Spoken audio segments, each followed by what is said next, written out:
Welcome to my YouTube channel Vivekananda GS research centre. दोस्तों, आपका हमारे यूट्यूब चैनल पर हार्दिक स्वागत एवं अभिनंदन है। दोस्तों, मैं विवेकानंद चतुर्वेदी आपको अपने प्लेटफॉर्म पर स्वागत करता हूं।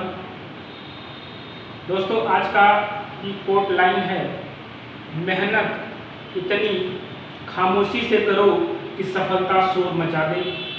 तो इसी के साथ हम अपने चीज़ों की शुरुआत करते हैं, क्योंकि ऑनलाइन आज मेरी पहली क्लास है। ऑफलाइन मैंने बहुत पढ़ाया हुआ है, आज ऑनलाइन मेरी पहली क्लास है। और आज की क्लास में मैं आपको एक चीज़ ये बता देना चाहता हूँ कि जो भी चीज़ें आपको पढ़ाई जाएंगी वो चीज़ें इतनी आसानी भाषा में समझाई जाएंगी, इतनी अच्छी तरीके से बताई जाएंगी कि आपके लिए उपयोगी सिद्ध हो सके। दोस्तों, आज एक मैं छोटी सी क्लास लेकर आया हूँ, और वो है जो संविधान में 1 से 2 क्वेश्चन उससे पूछ लिया जाता है, और वो क्वेश्चन जो पूछे जाते हैं वो अनुसूची से पूछे जाते हैं। तो आज हम आप लोगों को अनुसूची शेड्यूल के बारे में बताएंगे। दोस्तों, अनुसूची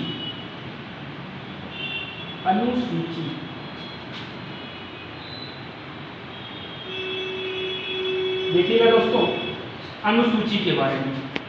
दोस्तों, अनुसूची जब संविधान का निर्माण हुआ था तो उस समय अनुसूची की जो पूर्व में संख्या थी, पूर्व में अनुसूची की जो संख्या थी, पूर्व का मतलब ये कि संविधान निर्माण जब हुआ था उस समय उसकी जो संख्या थी वो थी कितनी दोस्तों? 8 थी। कितनी थी दोस्तों? 8 थी। अब लेकिन वर्तमान में अनुसूची की जो संख्या है दोस्तों, वर्तमान में अनुसूची की जो संख्या वो हो गई 12। अब देखिए 4 अनुसूचियां इसमें इंक्रीज हुई हैं, बढ़ाई गई हैं। तो दोस्तों देखिए, अब हम लोग शुरुआत करते हैं प्रथम अनुसूची। ध्यान से देखिएगा दोस्तों, प्रथम अनुसूची, प्रथम जो अनुसूची है, फर्स्ट शेड्यूल बोलते हैं इसको। तो प्रथम अनुसूची के अंतर्गत संघ एवं राज्य क्षेत्र का वर्णन किया गया है दोस्तों। संघ एवं राज्य क्षेत्र, संघ एवं राज्य क्षेत्र का वर्णन है दोस्तों। अब देखेंगे, संघ तो आप जानते ही हैं, जिसमें 28 राज्य हैं, 28 राज्य हैं और 8 केंद्र शासित प्रदेश हैं। कितने हैं दोस्तों? 28 राज्य और 8 केंद्र शासित प्रदेश।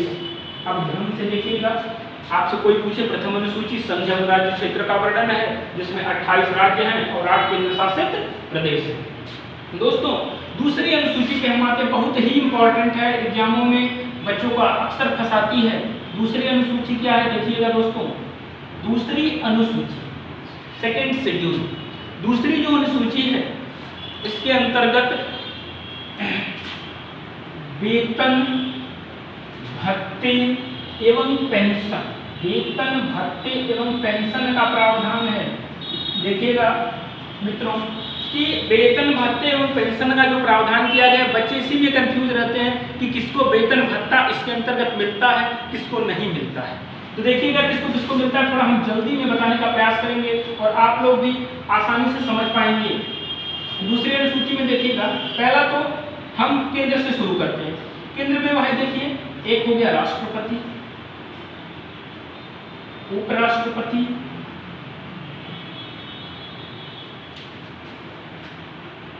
लोकसभा के अध्यक्ष और उपाध्यक्ष, अध्यक्ष और उपाध्यक्ष,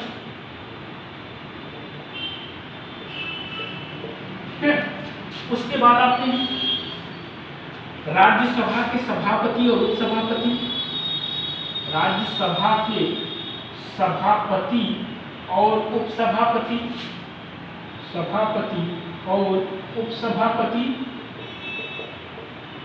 अब देखिए, चूंकि केंद्र तक का काम हो गया, अब हम राज्य तक पे आते हैं। आप जानते हैं राज्य में राज्यपाल को भी मिलता है, राज्यपाल। अब जानते हैं कि राज्यों में 2 होता है, एक होता है विधानसभा, एक होती है विधान परिषद। तो विधानसभा के अध्यक्ष और उपाध्यक्ष, विधानसभा के अध्यक्ष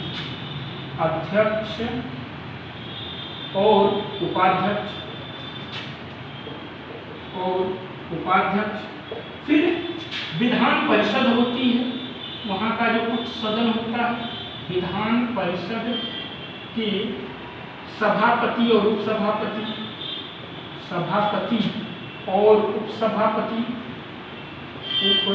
सभापति, ये हो गए विधान परिषद के सभापति और उप सभापति। इसके पश्चात उच्चतम न्यायालय, सुप्रीम कोर्ट, उच्चतम न्यायालय, सुप्रीम कोर्ट तथा उच्च न्यायालय के न्यायाधीश, उच्च न्यायालय के न्यायाधीश और किसको मिलता है? नियंत्रक एवं महालेखा परीक्षक, नियंत्रक एवं महालेखा परीक्षक, जिसे हम कैग बोलते हैं, महालेखा परीक्षक। अनुच्छेद 148 में इसका वर्णन है, कंट्रोलर एंड ऑडिटर जनरल। अब देखिएगा दोस्तों, दूसरी अनुसूची आपको समझ में आ गई। याद करने का तरीका बता दें, पहले आप केंद्र का उठाइए। केंद्र में राष्ट्रपति होता है, उपराष्ट्रपति होता है और केंद्र का एक सदन होता है लोकसभा, उसके जो पीठासीन अधिकारी हैं अध्यक्ष और उपाध्यक्ष को ले लीजिए और राज्यसभा के सभापति और उपसभापति को ले लीजिए। फिर हम राज्य का नंबर लगाते हैं। राज्य में जानते हैं राज्य की कार्यपालिका का प्रधान राज्यपाल होता है, राज्यपाल को लीजिए और वहाँ 2 सदन होते हैं, कहीं कहीं एक ही सदन होते हैं। तो 2 सदन जो होते हैं विधानसभा के अध्यक्ष और उपाध्यक्ष और विधान परिषद के सभापति और उपसभापति।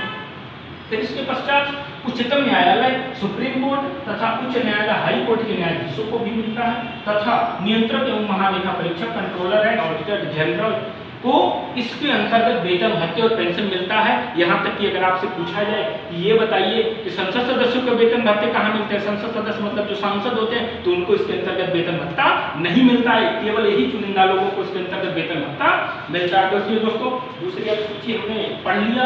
अब हम नंबर लगाते हैं तीसरी अनुसूची का। इसका दोस्तों तीसरी अनुसूची का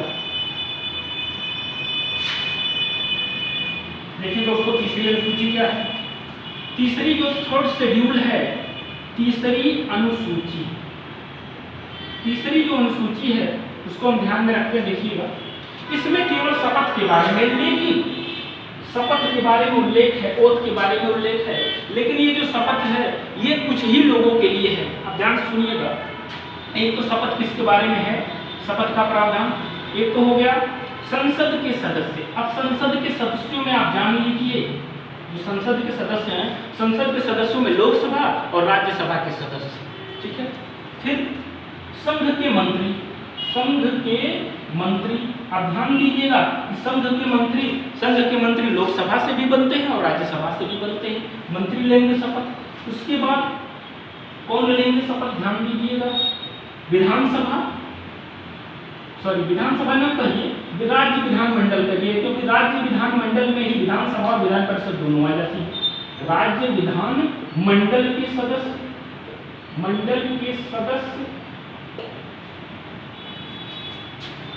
और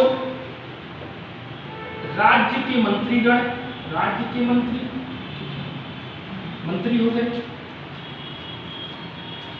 फिर उसके बाद उच्चतम न्यायालय मतलब सुप्रीम कोर्ट, उच्चतम न्यायालय और उच्च न्यायालय के सदस्य, उच्च न्यायालय के सदस्य।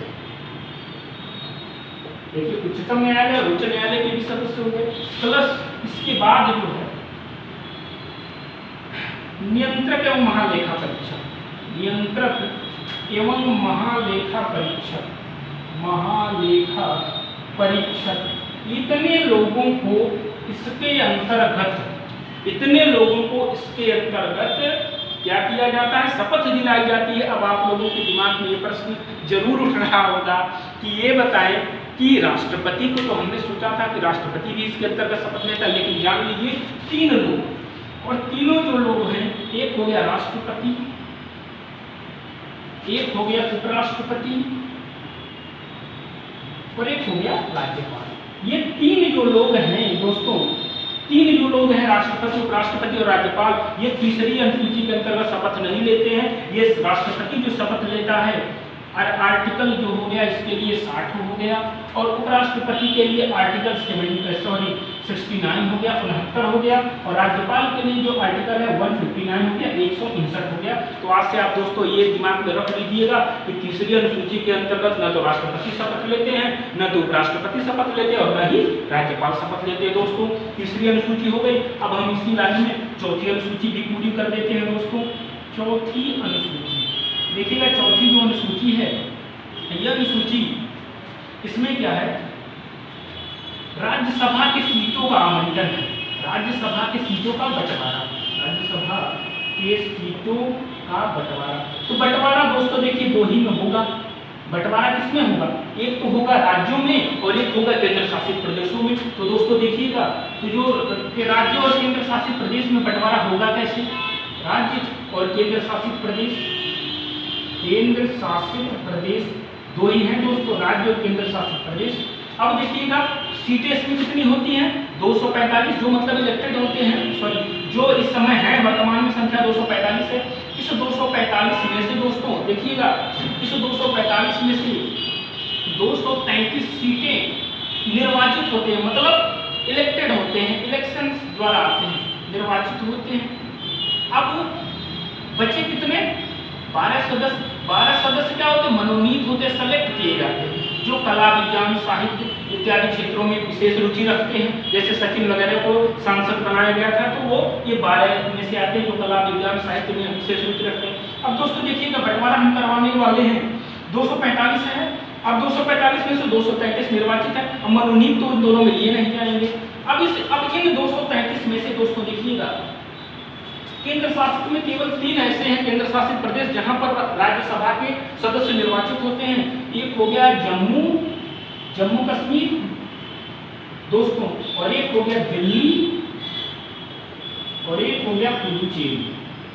ये 3 है दोस्तों, देखिएगा। अब ध्यान से देखिएगा, दिल्ली में 3 सीट है, पुडुचेरी में 1 सीट है, और जम्मू कश्मीर में कितनी सीट है, 4 सीट है दोस्तों। इसका मतलब 4, 3, 7, 1, 8 सीट हो गई, 8 सीट निकल गई इसमें से।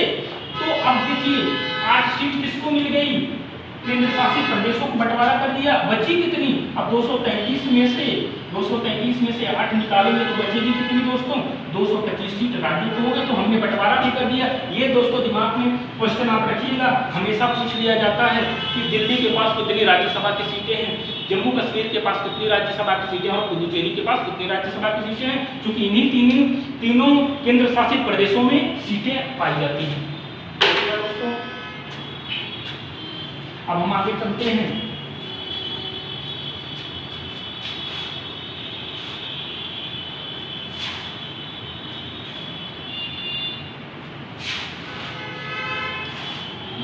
इसके बाद जो है हमारा नंबर आता है चौथी के बाद 5वीं अनुसूची।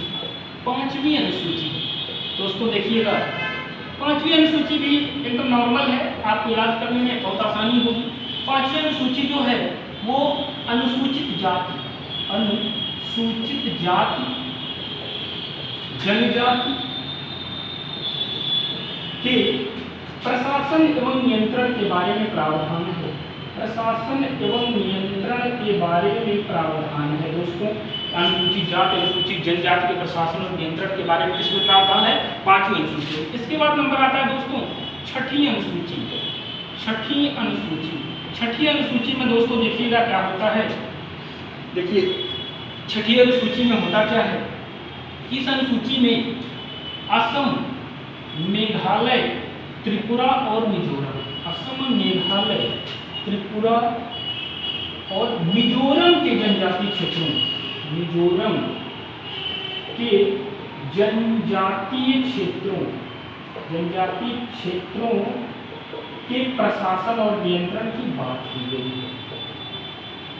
जनजातीय क्षेत्रों के प्रशासन और नियंत्रण की बात की गई दोस्तों। देखिएगा अब इसमें आप लोग ये दिमाग में आप लोगों को आ रहा होगा, अभी एक बार कहे हैं कि 5वीं अनुसूची में अनुसूचित जाति, अनुसूचित जनजाति के प्रशासन और नियंत्रण के बारे में, तो ये जो अनुसूचित जाति और अनुसूचित जनजाति के प्रशासन और नियंत्रण के बारे में बात की गई है, ये पूरे देश की बात की गई है, ओवरऑल हर जगह।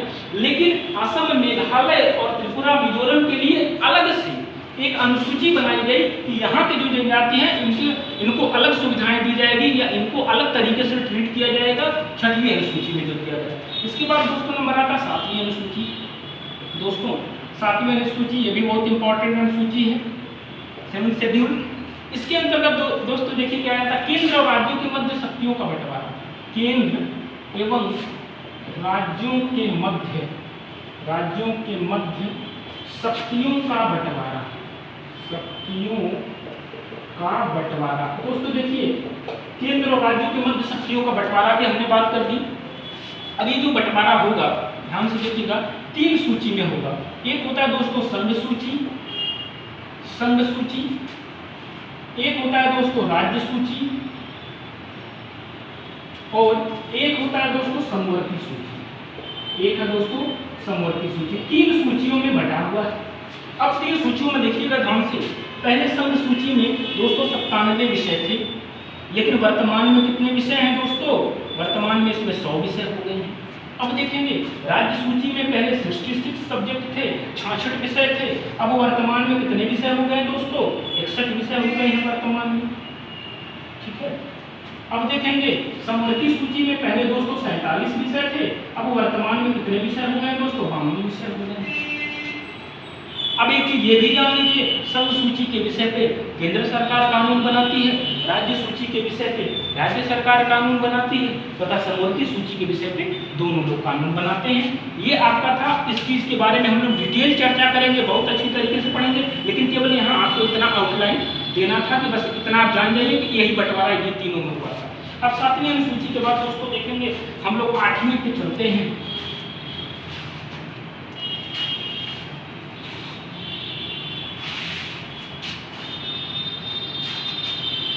देखिएगा दोस्तों, अब हम लोग बात करते हैं 8वीं अनुसूची की।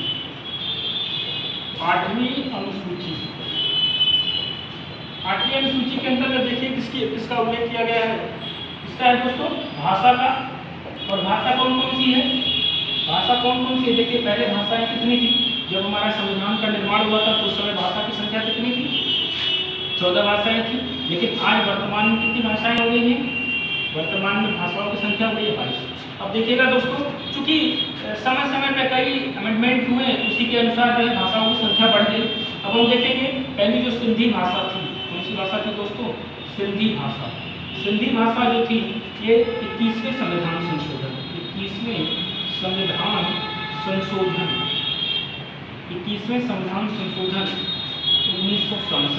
1967 में सिंधी भाषा जोड़ी गई। उसके बाद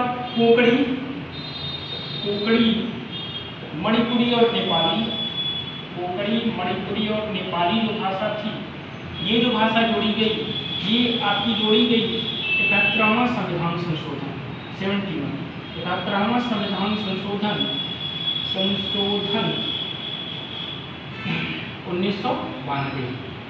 1992।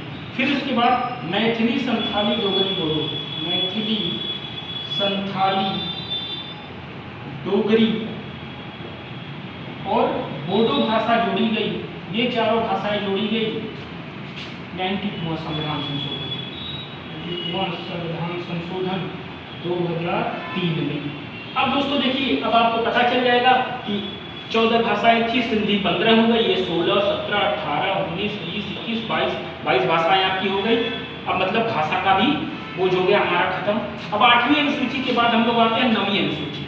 कौन सी अनुसूची है दोस्तों? 9वीं अनुसूची। देखिएगा दोस्तों, 9वीं अनुसूची पहले संविधान में नहीं थी। इसे प्रथम संविधान संशोधन द्वारा इसे क्या किया गया था? शामिल किया गया था। प्रथम संविधान संशोधन द्वारा इसे क्या किया गया था? शामिल किया गया था। और इसमें इसके अंदर जो भी रूल्स रेगुलेशन मतलब बनाए गए हैं, उसे आप न्यायालय में चुनौती नहीं दे सकते हैं। यही इसके बारे में प्रावधान है। इसके जो नियम हैं, इसके नियम को आप जो है न्यायालय में चुनौती नहीं दे सकते, न्यायालय में चुनौती नहीं दे सकते। ठीक है दोस्तों, ये आपकी 9वीं अनुसूची हो गई। ये दिमाग में आपको रखना है कि संविधान संशोधन द्वारा ये शामिल हुई थी। तो किस संविधान संशोधन द्वारा दोस्तों शामिल हुई थी 9वीं अनुसूची? प्रथम संविधान संशोधन। अब इसके बाद हम लोग आगे चलते हैं। 8वीं हो गई, 9वीं हो गई, 3 अनुसूचियां और बची हैं, इसके बारे में हम लोग पढ़ लेते हैं। अब देखिएगा दोस्तों, 9वीं अनुसूची हो गई। अब इसके बाद हम लोग आते हैं 10वीं अनुसूची। 10वीं जो अनुसूची है, 10th शेड्यूल, इसके बारे में देखिएगा क्या क्या प्रावधान है 10वीं अनुसूची के बारे में।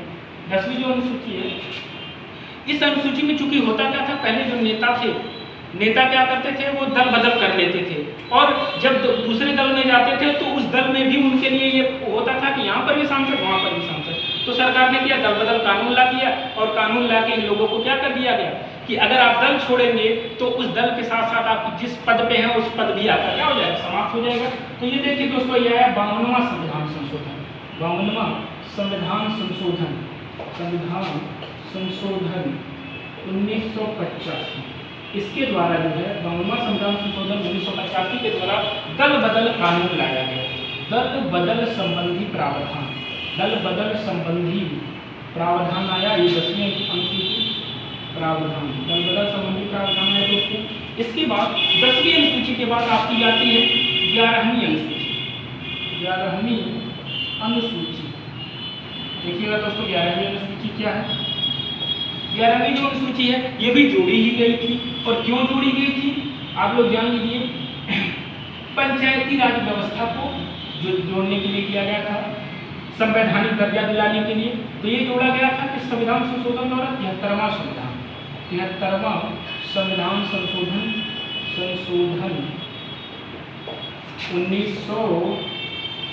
1992, 73वां संविधान संशोधन 1992 में जोड़ा गया।